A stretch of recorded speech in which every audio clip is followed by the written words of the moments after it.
is up, everybody? This is Brian with the Mustard and Mayo, and several years ago I had a project in mind where I wanted to take some cameras, take my knowledge of the mountain roads of Western North Carolina, and merge those two together to start actually doing road reviews of all the different roads around the area, like Highway 151, of course Tail of the Dragon, Highway 276, Caesar's Head, all these different roads everywhere, 74A, I mean so many roads around the area.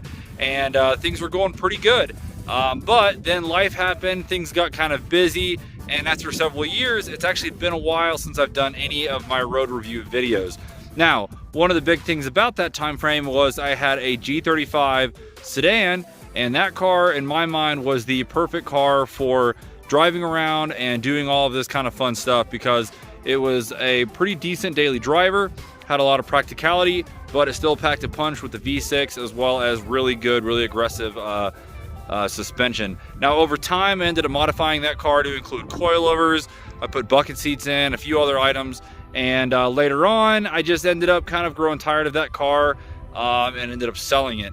Now, I think I have finally settled on what will be the perfect Mustard and Mayo car, and that is my 2014 BMW 320i on the F30 chassis. Now, much like my G35 before, I think this is also kind of the perfect mix of daily driver functionality as well as sporty driving characteristics.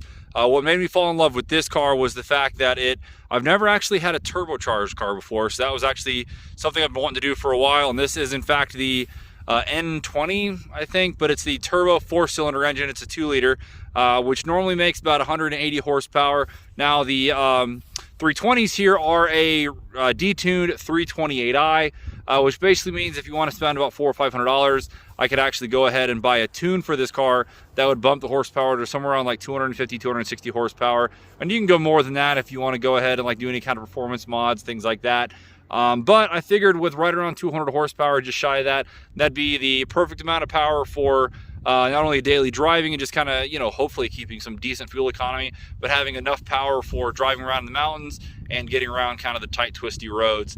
Now, again, this car I loved because it had the M Sport package, which included the upgraded seats, included the 6-speed manual, it included the sports use suspension, as well as the upgraded 18-inch wheels and summer tires. So that, in my mind, was the perfect combination of a Mustard and Mayo car.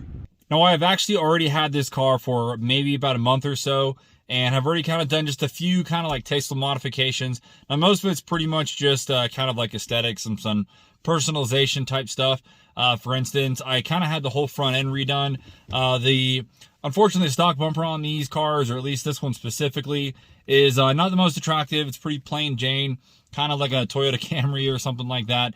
And so I was really looking at doing the M Sport bumper, just because it's a lot more aggressive, and there are some actually really good lip kits that I've seen that just totally change the front end. But I didn't want to go through all the hassle of finding another bumper, painting it, plus spending, you know, $1,000 on something like that. So I was actually able to find on Amazon a pretty decent front lip that I'm not 100% certain was originally intended for this car, but with a little bit of cutting and adjusting, we were able to actually get it to fit this car and actually look pretty decent. And then while we did all of that, I actually had the whole entire front bumper repainted, just because there's some kind of just nasty flat plastic stuff that just looks horrible and cheap on the car. So I actually had all of that repainted into a gloss black. So now the whole front end looks good. I also eventually am going to go with some projector beams, just because I think the halogen beams on this is kind of probably the one thing that I kind of didn't like about this car. I wanted to kind of upgrade that. I probably will down the road to one of the different kits that are out there. But for the moment, I'm stuck with the halogen beams.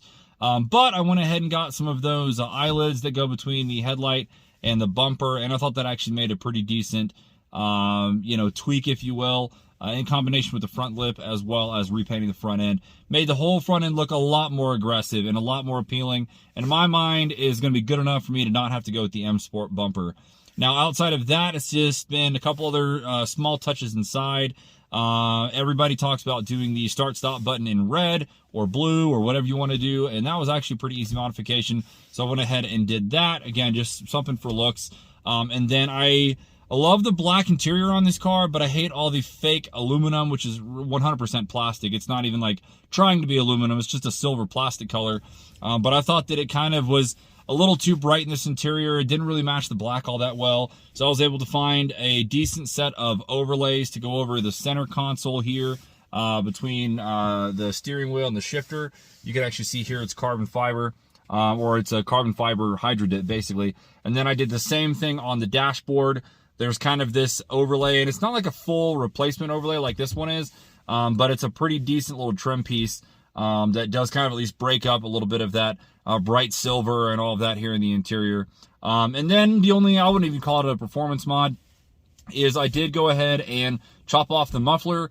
I just did a muffler delete. This car was way too quiet as it is, and with it being turbocharged, I wanted it to be able to actually have a little bit of sound coming out of it. So I went to Muffler Shop, had them just take out the muffler on the rear. I still have the resonator here, still have the stock downpipe. So pretty much everything performance-wise is still stock on this car. I have played around with the different tuning things you can do. Not so much with the engine, but with the multimedia interface. This car did not have full Bluetooth functionality, even though it had Bluetooth phone calls. So I guess in BMW's wisdom, you should pay several $1,000s more to have full Bluetooth functionality where you can play music from your phone. And again, this is a 2014. So I guess BMW is just trying to do their best to make people spend as much money as possible. But that was a pretty easy thing. I bought the software and the OBD2 device that I could basically tune that in. Is like maybe $40 mod. And then I'm a really big fan of Sirius Satellite, and this car in the trunk did have all of the wiring and the amplifiers and everything needed to produce the XM radio over the speakers. So I went ahead, I did pay about, I think it was like 200 or 250 bucks to go ahead and get that in. And I actually am very happy about that, because now I've got full Bluetooth functionality. I've got Sirius Satellite radio. I've got several stations on there that I love. I've kind of changed up the interior a little bit, kind of dulled down some of that yellow plastic with fake carbon fiber plastic, really. Changed the front end, gave the car a little bit of an exhaust note, and I think I'm going to be pretty good for a while. I was actually looking at maybe buying some wheels and tires, but this car came with some really good Dunlops and a staggered setup with a 255 millimeter width on the rear. And I was thinking about it, that was the same size tire that I was running when I had my G35, and that car was making around 260 horsepower. So this car is making a lot less power and has the same amount of tire. So I figured that's actually probably a pretty good setup. I was looking at maybe some 19s, but it might kind of make the ride a little bit harsh, even if it looks better. So I think for right now I'm going to stick with the 18s. I'm actually very much a fan of the wheel design on this car. So I plan to keep it like that for a little while. The suspension on this is perfect. I would not modify this whatsoever. Of course, I say that, but watch me a year from now, I'll have some sort of coilovers or something on the car. But I really love the suspension tuning. I really love the steering wheel on this car. I love how grippy the seats are. Right now, I actually have the seats as wide as the bolsters will let me have them, and they are super grippy. If I wanted to, I could pinch these suckers in way tighter, but these do an excellent job at keeping you in place. The steering wheel feels good. It looks good. The shifter feels fantastic. The power's pretty good. It's not necessarily like fast, but the torque and everything is on point. And overall, I'm just extremely happy with this car. So I've got some other stuff going on with the fleet, as you've seen. I just picked up a Toyota 4Runner. I had a Toyota pickup recently. I had an Audi A6 before this, which I recently sold so that I could go ahead and get into the BMW here. And there's some other stuff coming that I haven't even had a chance to shoot video of. Some other big updates with the fleet that if you know me personally, you already know what's back and running, basically. But so yeah, this is going to be the Mustard and Mayo car. I'm actually out right now in the mountains right now on Highway 215, which I don't think is a road that I reviewed yet. So I figure that's enough talking about the car. Let's get out and start driving.